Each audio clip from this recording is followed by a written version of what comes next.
Fred and Denny were watching Chef Julian masterfully flip crepes into the air. It wasn't breakfast time, but it didn't have to be. Crepes were the best comfort food ever, no matter what time of day it was. And Fred knew how much his son loved them.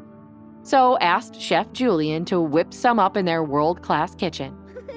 Denny whooped and laughed as the crepes flew up in the air, and Fred tousled the boy's hair, so happy to have him back.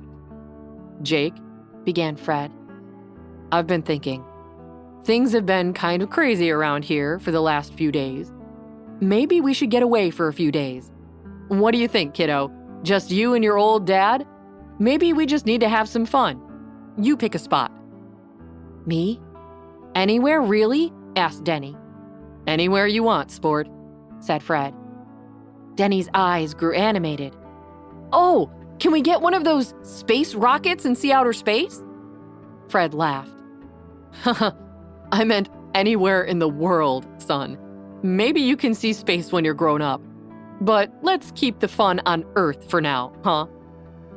"Okay, what about," began Denny, wondering if maybe Fred would take him back to London to see his friends there. Until very recently, that's where Denny, his mother, his sister Sammy, and Nora the nanny had lived. He'd grown up there, and he missed the London Eye, peering down over the city no matter the weather, the fish and chips, and the London buses, and so many other things that had made the city home. New York City was really something, but he wasn't used to it yet. However, just as Denny got up the nerve to ask Fred to take him to London, he heard a commotion. Fred heard the commotion too and steeled himself. He'd known that this would happen at some point. He knew Beatrice would try to come home and pretend that nothing was wrong. She'd pretend that she hadn't ever hit Jake. She'd claim that she loved both of them. This time, however, Fred was finished with it, and finished with Beatrice. He'd had the locks to the penthouse changed. "Chef Julian," said Fred, "please continue with the crepes. I'll be back shortly to eat mine with my son. There's just something I need to take care of first. Jake, be a good boy and stay here for a bit, okay?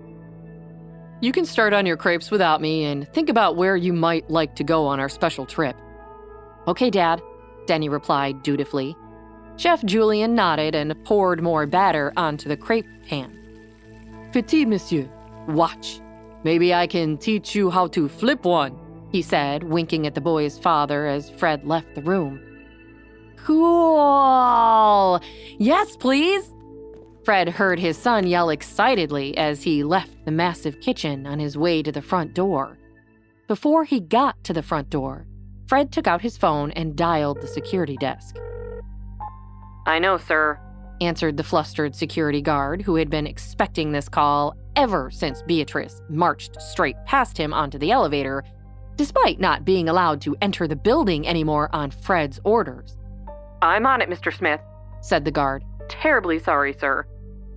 "Handle it," spat Fred, before hanging up on the guard before he could even finish apologizing. Fred opened the door and saw Beatrice standing there. She did look magnificent.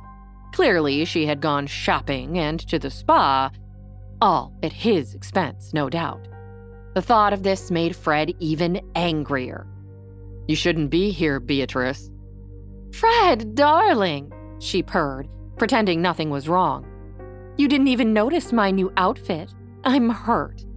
Oh, and you simply must call a locksmith. There's something wrong with the door." "I already called the locksmith, dear. They changed the locks, just as I asked them to. None of your keys work anymore because this is no longer your home. Your things are being packed, and they will be sent to the address of your choice. You can't stay at the Four Seasons anymore." "What?" Beatrice was completely taken aback by Fred's newfound boldness. "Well, I should explain." Fred folded his arms in front of him.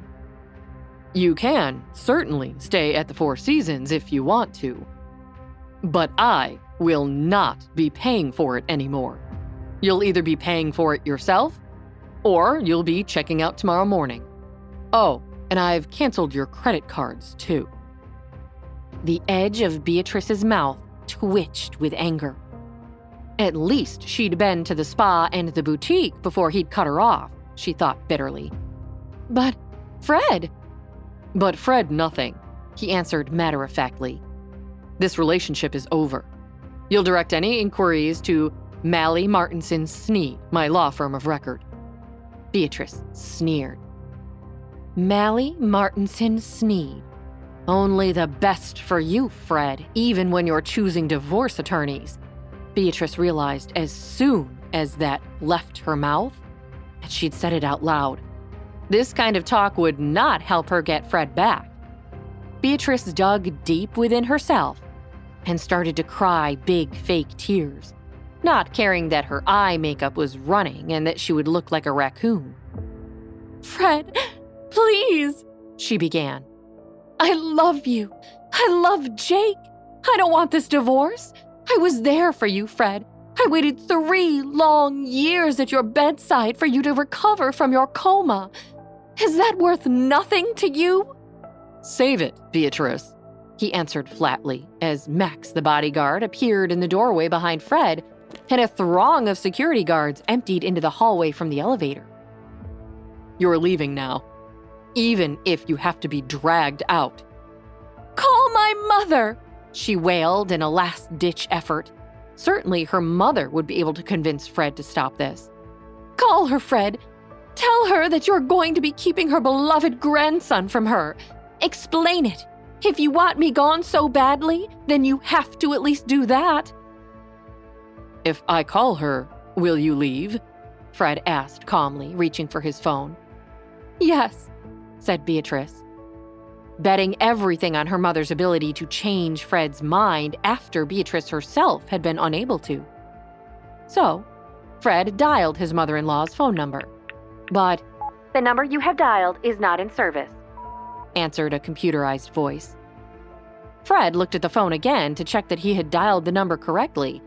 He'd dialed it straight from his contacts. The number was right. "What?" asked Beatrice, sensing his confusion.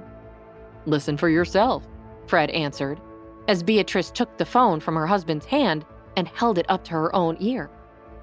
"The number you have dialed is not in service," droned the computerized voice over and over. The blood drained from Beatrice's face. Why would her mother's phone number be disconnected?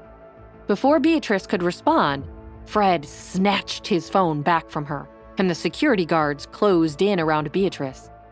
"Please, show Miss Sinclair out," he directed them, notably using Beatrice's maiden name now. No, wait!" wailed Beatrice as the guards dragged her toward the elevator. Hi, Quinn here, and if you're wondering what happens next, click on the link in the description to listen to the full audio series. You can also watch the next episode here in the playlist.